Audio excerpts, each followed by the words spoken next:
Dito naman tayo kay Risa. O, mayroon sinabi si Risa, may binanggit kasi si VP Sara na hindi pa man nagsasalita si Maurilio, nakita ko na yung affidavit niya. Uy, anong affidavit yun?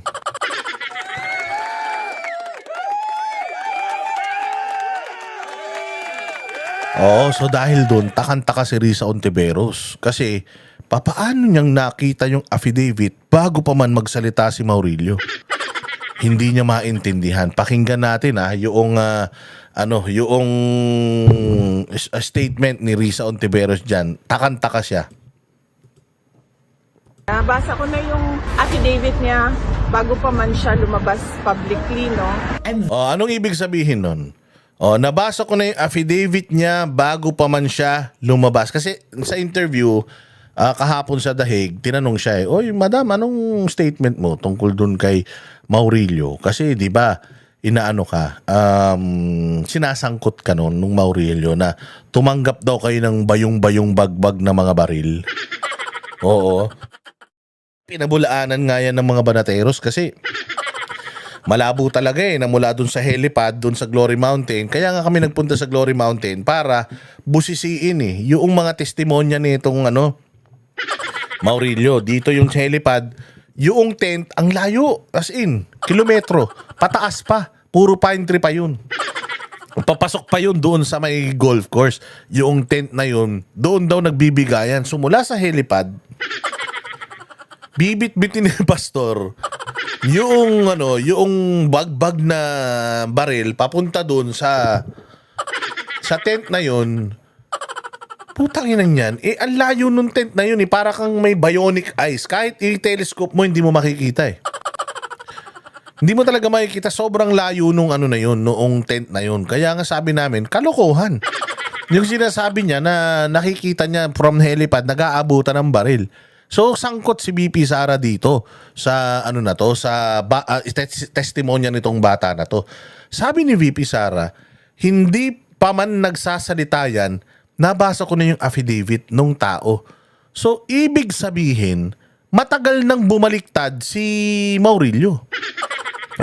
Ito lang pagbabasihan lang natin yung statement. Sabi ni VP Sara, nakita ko na yung affidavit. So, ibig sabihin, pag may affidavit, may sinumpaang salaysay na bago. Naku po! May pangalawang sinumpaang salaysay at pag nagsumpa ng salaysay yan, notarized yan. Pirmado yan. Katulad din ng ginawa sa'yo dyan sa Senado, di ba? Notarized yan, pirmado yan yung mga testimonya nila. So, may testimonya na pala na pinabasa kay VP Sara or nakita ni VP Sara. Ano ibig sabihin nun? Lumapit ba itong bata sa kanya para ipabasa or sabihin na hindi nagsasabi ng totoo? Hindi ako nagsasabi ng totoo noon sa Senado. Ganun ba yun? Di ba? Anong ibig sabihin nun? Sabi ni VP Sara, kailangan talaga ipaliwanag ni VP Sara yun Kasi nagtataka tayo Nagtataka tayo. Ang sinasabi ni Risa Ontiveros na ito daw Maurilio, kinidnap. Nag-message daw sa kanya, kinidnap. Papaanong magme-message sa'yo na kinidnap kung meron siyang gawang affidavit at nabasa ni Inday Sara? So are you saying Maurilio is that influential or ganun siya katalino? Nalalaruin niya yung dalawang kampo, lalaruin niya yung kampo mo at saka yung kampo ni VP Sara.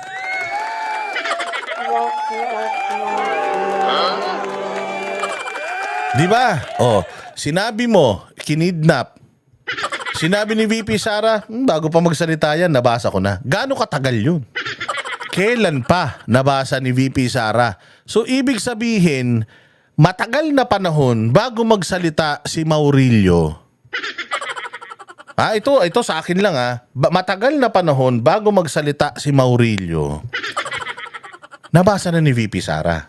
So, ibig sabihin, matagal na panahon bago pa man si Maurilio magsalita, nakikipag-usap na itong Maurilio sa kalaban sa dati niyang mga sinisiraan, which is in this case si VP Sara. Okay, ito yung sinabi ni Ontiveros sa kanyang press con. Sabi ko mali itong ginawa ni Ontiveros kasi mabibisto siya dito eh. Ang sinabi ni Risa Ontiveros, may nag-message, kinidnap daw siya. Inactivate ko or sinabi ko sa Davao City, kaya pinuntahan yung Glory Mountain. Tapos, kinaumagahan, biglang nagkaroon ng video confession itong Maurilio. Nag-message siya sa akin na kinidnap siya, kaya ko siya pinapuntahan. Tapos, kinaumagahan, biglang naglabas siya ng video. Ano yung nakikita nyong doon? Ang mali doon sa istorya na yon. Kung sinasabi ni VP Sara na nabasa ko na yan bago pa siya magsalita. Ang tanong, gaano katagal nang nabasa ni VP Sara yun? Halimbawa, paano pag sinabi ni VP Sara na 2 months ago, nabasa ko na yan. So ibig sabihin, 2 months ago or hindi na makita etong Maurilio. Kasi nga, according to Maurilio, siya daw ay itinitira sa kondo nito. So kung siya itinitira sa kondo nito, so syempre may gwardiya yung kondo na yan. Alam nila kung umuuwi pa dyan o hindi na. O kaya, mini-message siguro nila, hindi na sumasagot. Kaya nag-alala sila. Kaya ito is pwedeng istorya to, pwedeng mali, pwedeng hindi, pero malamang mali. Malamang hindi totoo to malamang hindi totoo to. Pwedeng ako, dahil hindi na nga natin makontak, dahil kinakabahan na tayo, parang nag-missing in action na tong mokong na to. Pucha, gumawa na tayo ng istorya na kinidnap ng KOJC nasa Glory Mountain, puntahan nyo dun. Walang ibang tatakbuhan yan kundi dun lang.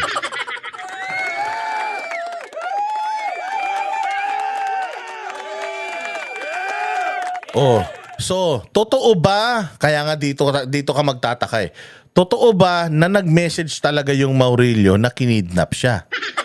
Yung text message na yun na pinapakita niya sa press con niya, number ba talaga yun ni Maurilio? Hindi ba? Kasi tingnan mo pinapuntahan niya ngayon sa Davao Police sa Tamayong. Kinaumagahan, nagsalita yung bata. Tapos sinabi ni VP Sara na, bago pa magsalita yun, nabasa ko na yung affidavit nun. So ibig sabihin, kung noon pa bumaliktad na yung bata, let's say for example naman, ang senaryo is bumaliktad si Rene. Noon pa kung noon pa bumaliktad na si Rene, bago siya hanapin ng Davao Police doon sa Tamayong, ibig sabihin, nawawala na talaga yung bata. Wala na sa custody nila yung bata noon pa. Kaya nataranta sila kasi bakit biglang nawala, mukhang bumaliktad na. Mali, napindot. Mukhang bumaliktad na. Hanapin na natin. Hanapin natin kung saan pwede siyang magtago. Saan? Glory Mountain, taga dun daw siya eh. Nakukuha nyo? Nakukuha nyo yung sequence.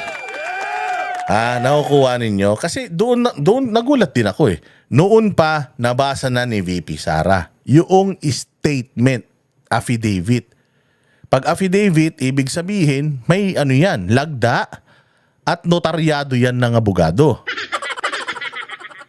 Kung noon pa nabasa niya na, ibig sabihin, noon pa bumaliktad si Maurilio. Kung noon pa bumaliktad si Maurilio, ibig sabihin, hindi na siya umuuwi sa safe house nila. Kung hindi na siya umuuwi sa safe house nila, ipapahanap siya.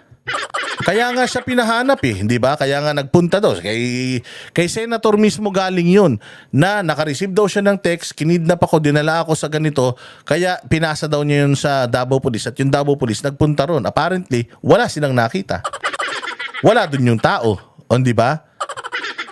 So ngayon, magkakaroon ka ng tanong, totoo ba na nag-text sa'yo na nagpaparescue o hinahanap nyo kasi nawawala na siya? Yun ang tanong. Hinahanap nyo siya dahil nawawala na siya, wala na siya sa safe house. Kasi siya din ang nagsabi nun, di ba? Sabi niya, doon sa safe house, dito 2024, nandito ako, buo sa kondo niya. Yun nga, kailangan pang anuhin yun kailangan malaman saan yung kondo na yun. Kay Ma'am Risa ba talaga yun? Kasi ako talaga hindi ako naniniwala dito kay Rene Pero inaano ko lang, parang tinitingnan lang natin lahat ng anggulo. Di naman tayo investigador, wala naman tayong alam sa buhay. Pero pinag-uusapan lang for the sake of conversation, di ba? Ngayon itong Maurilio na to, 'di ba? Sabi niya 2025 nilipat siya sa isang safe house. Nakita niya pa nga daw doon yung nakita niya may mga binanggit siyang mga pangalan na nandoon sa na 'yon, sa safe house na 'yon. Delikado pa nga yung mga pangalan na nandoon Sabi nila nakalabas na daw sa Pilipinas pero nandoon pa pala. O kung sakali man nakita niya doon tapos pinalabas ng Pilipinas, 'di ba? Hinahanap nila nung nakaraan. Teka. 'Di ba sabi niyo 'Di ba sabi niyo hindi nyo alam paano nakalabas yan. But anyways, moving on, nilagay daw siya sa bagong safe house. Siguro napansin na ng bata, teka, nilagay na naman ako sa bagong safe house, mukhang wala na to mukhang matamlay na to mukhang wala na akong future dito, mukhang wala na akong mahuhut-hut dito kung totoo man ang huhut-hut yan. Di ba? Kaya ayun, siguro bumaliktad na siya o baka kinonsensya na siya. Di ba? Hindi mo alam. Pero ang bottom line, hindi na siguro siya umuwi dun sa safe house na yun for some time. Kaya nag-alala na sila. Bakit? Buong 2024 nasa amin ka, 2025 early nasa amin ka. Bakit biglang nawala ka?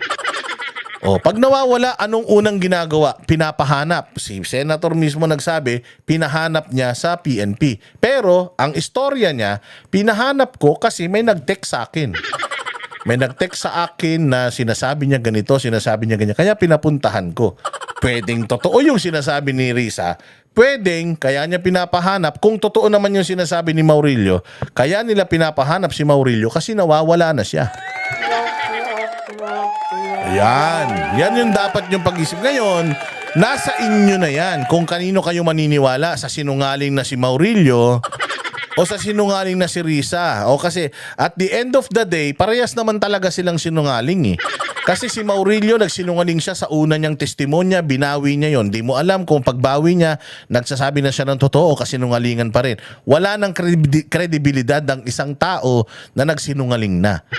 Pero kung inusig nga ng konsensya at merong intervention galing sa langit, pwedeng maniwala ako sa kanya. Pero napakahirap patunayan yan. Ngayon, eto naman si Risa Ontiveros na dati na ring, according to Topacio, dati nang may mga issue ng mga katulad din nitong nangyari kay Maurilio. Dati nang may mga issue ng di umano tanim witness daw. So kanino tayo maniniwala? Sa isang taong senador na walang reputasyon o sa isang testigo na walang reputasyon? Either way, isa sa kanila nagsasabi ng kasinungalingan, isa sa kanila nagsasabi ng katotohanan.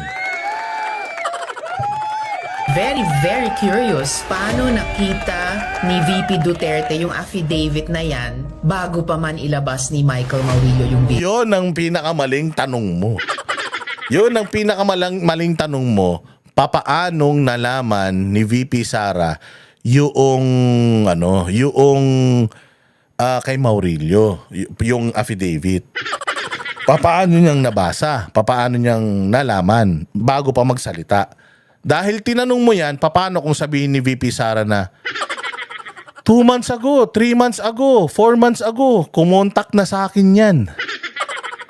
Pinadalan ako ng affidavit o in-email sa akin yung affidavit. Total naman, yung email naman ng OVP, public yan In-email, nabasa ko, di ko nga pinansin eh. Kasi hindi niya pinansin technically.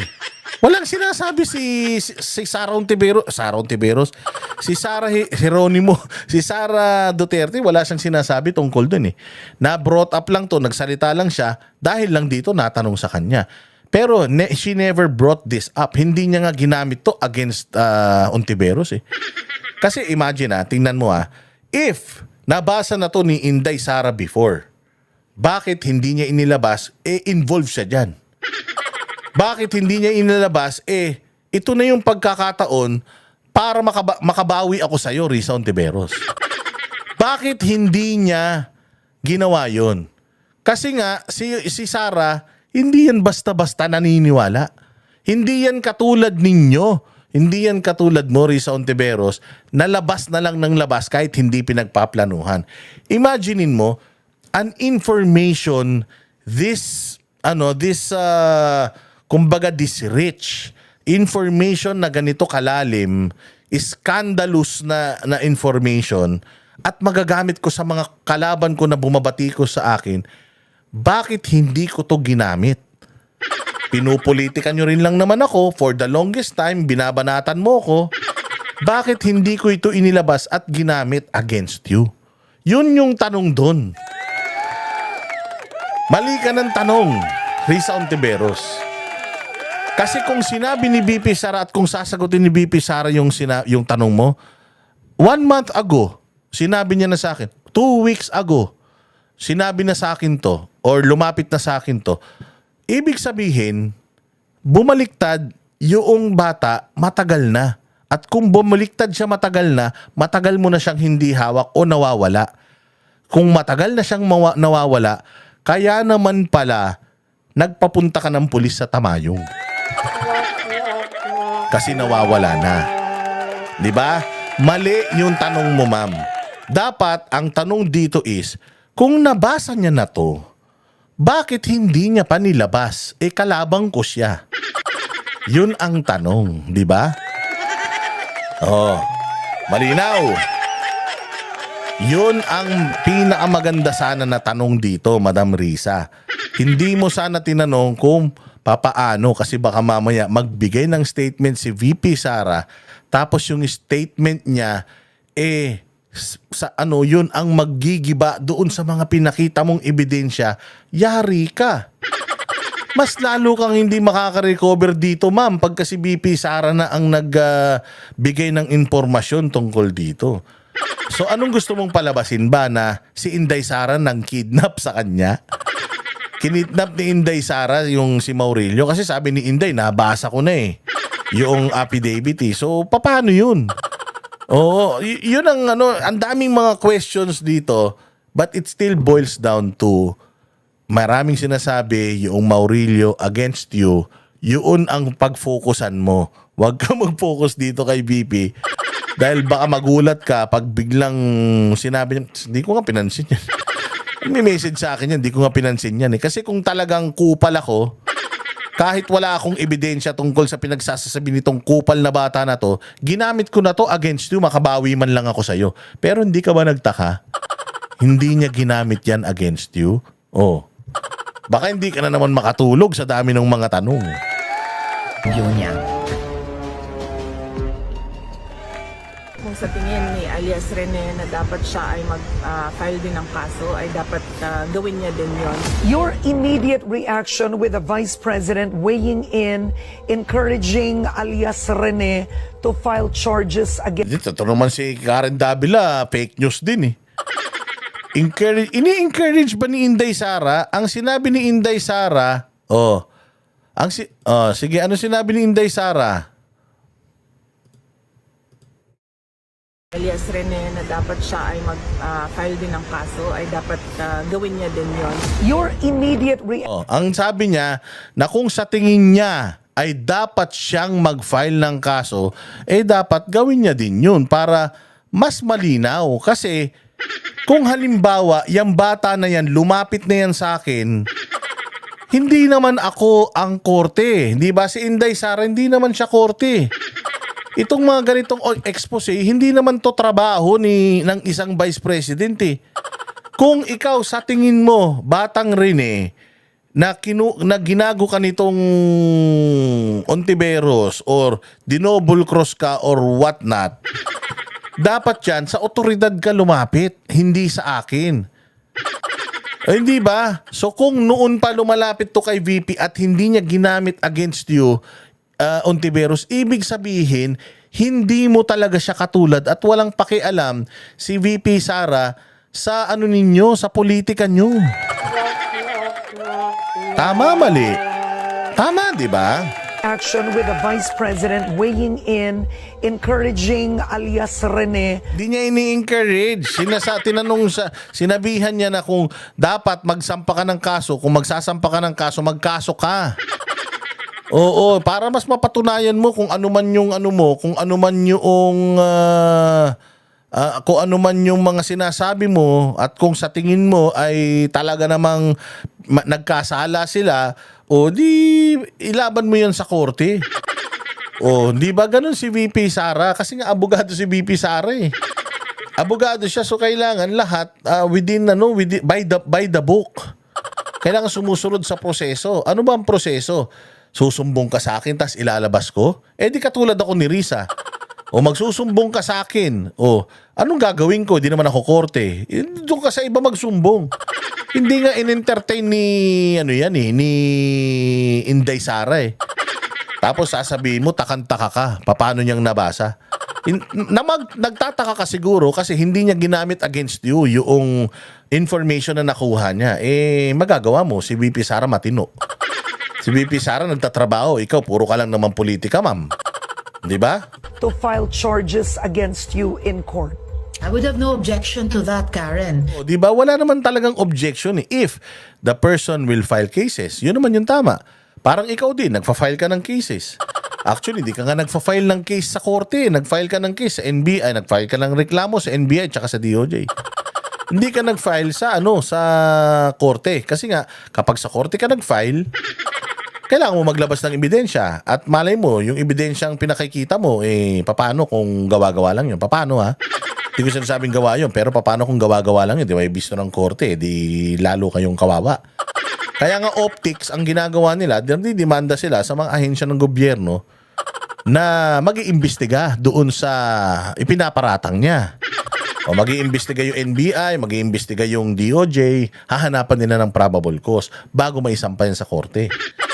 O hindi ba? Ganun yun? Hindi siya aktual na demanda katulad nung ginawa ni Tariela kay Sasrugando Sasot, doon siya sa RTC nagpunta. Ganun ang demanda. O itong sa DOJ at saka dyan sa NBI, reklamo yan. And then the DOJ, the prosecutors and the NBI will find probable cause. Maghanap sila ng ebidensya. Tama, totoo ba na nilibel to? Champion siya ng freedom of expression tapos ayaw niyang magsalita yung mga tao against her. Tsaka sa dinami-dami ng dito ka magugulat, sa dinami-dami ng iskandalo na kanasangkutan nito, sa dinami-dami ng issue na binato sa kanya, hindi nagdemanda yan sa mga vlogger ever. Bilib nga ako sa kanya nun eh. Bakit ngayon lang? Bakit ngayon na sobrang na-hurt siya? Bakit ngayon na sobrang na-bothered siya? Invested ba siya dito sa issue na to? Sino ba nasa likod kasi nito? Kasi hindi talaga ganito si Risa Ontiveros eh. Hindi siya pala demanda eh. Marami ng meron pa nga nagsasabi, noong nakaraan, di ba, sinasabi na may shota siya, ganito, ganyan, kabit, something, di ba? Yun yung makapanira talaga ng personal na buhay. Pero hindi siya nagdemanda dun. Dito lang siya kay Rene, nagdemanda, at ang masaklap, hindi niya pa dinidemanda si Rene. Ang dinidemanda niya yung mga vloggers na nagre-react lang dito sa issue ng Rene. Hindi naman kilala ng mga vloggers sino yung hayop na Rene na yan kung hindi nito pinakilala. O hindi ba?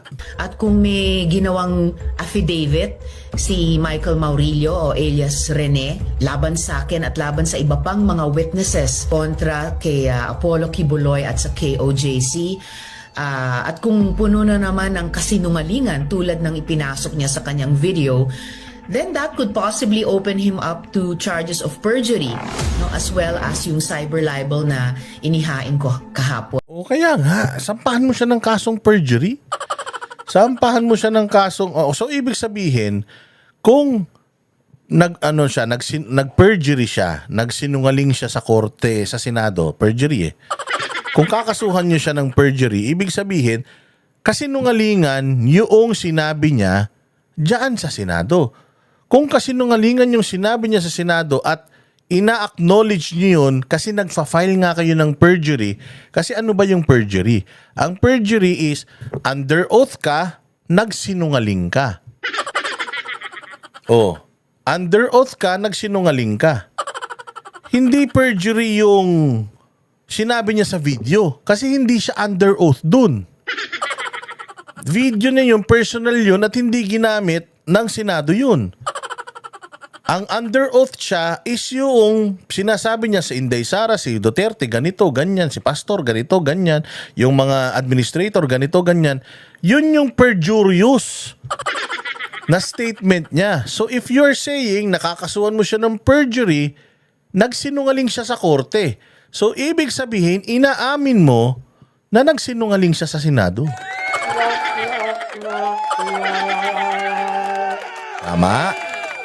So kung nagsinungaling siya sa Senado, dapat lahat ng statement niya sa Senado strike out na. At dapat palayain na natin si Pastor Apollo Kibuloy kasi base sa kasinungalingan yung mga ikinaso sa kanya. Hindi maniwala eh. And of course, Karen, I'm very, very curious. Paano nakita ni VP Duterte yung affidavit na yan? Maganda yan. Sa susunod na interview kay VP, paano mo daw nalaman yung affidavit? Yun na. Sasagutin niya ngayon yan. Narinig ko yan 2 weeks ago, 1 week ago, 3 weeks ago, 2 months ago. Nakita ko na yan. Dinedma ko lang yan. So ibig sabihin kung nakikipag-coordinate na, nakikipag-usap na itong bata doon sa mga pineste niya, nakonsensya siguro siya, so ibig sabihin noon pa wala sa kanila yan. At kung wala sa kanila yung bata na yan, kaya nung tinanong si Risa Ontiveros, kailan mo ma'am na nasa custody niyo itong batang to? Kailan yung huli? Hindi niya nasagot di ba? Hindi niya nasagot ng eksakto nung tinanong siya, kailan nyo huling nasa pangangalaga nyo tong batang to. Never niyang nasagot yun. So kung hindi niya nasagot yun, malamang sa malamang nga, itong batang to, tumakas, nawala, hinahanap nila, nung nag-audit sila, nag-inventory sila ng mga ebidensya nila, puta nawawala na yung bata. Ayun na, putya, bumaliktad na to. Hanapin nyo. Di ba ganun yung mga, yung mga sa pelikula? Nasaan yung Hanapin yung bihag.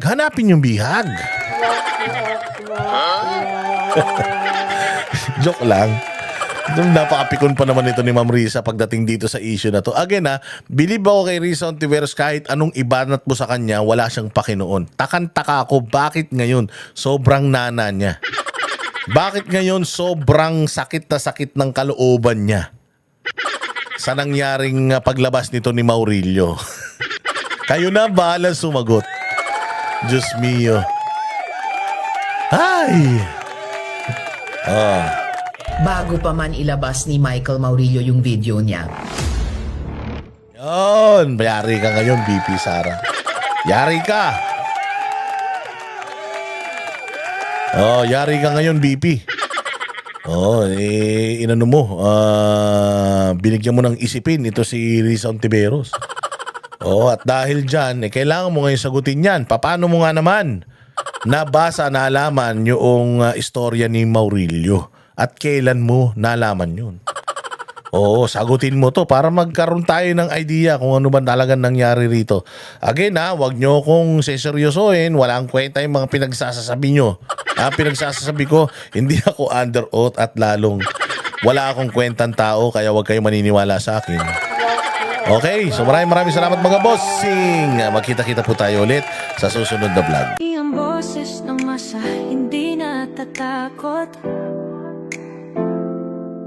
Katotohanan lang, di kami nalulunod.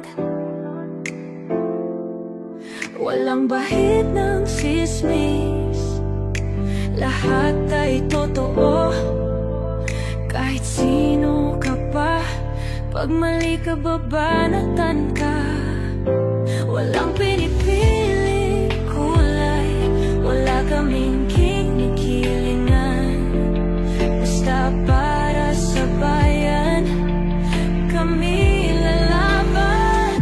Pagdama palakpakan, pag mali banatan. Di matitinag, di matatakot, para sa bayan tuloy ang sigaw. Sa harap ng kamera, walang halong takot.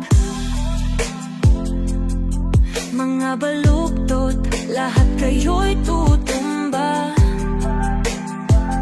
Ang hustisya at totoo, yun lang ang mahalaga. Kahit sinong harang, di kami matitinag. Walang pinipiling kulay, wala kaming kinikilingan. Basta para sa bayan, kami lalaban. Pagtama palakpakan, pag mali banatan. Di matitinag, di matatakot, para sa bayan tuloy ang sigaw. Kung nasa tama ka, ikaw ay aming kasama. Pero pag mali ka, handa ka na bang mabasag? Banateros kami, walang inuurungan. Dahil bayan muna, bago ang sarili.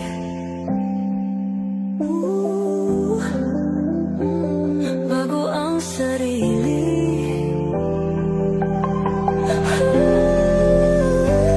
Pagtama palakpakan, pag mali banatan.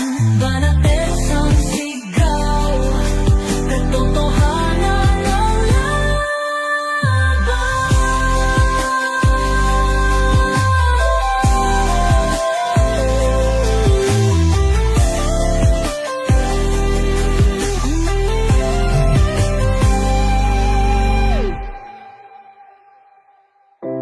Sa harap ng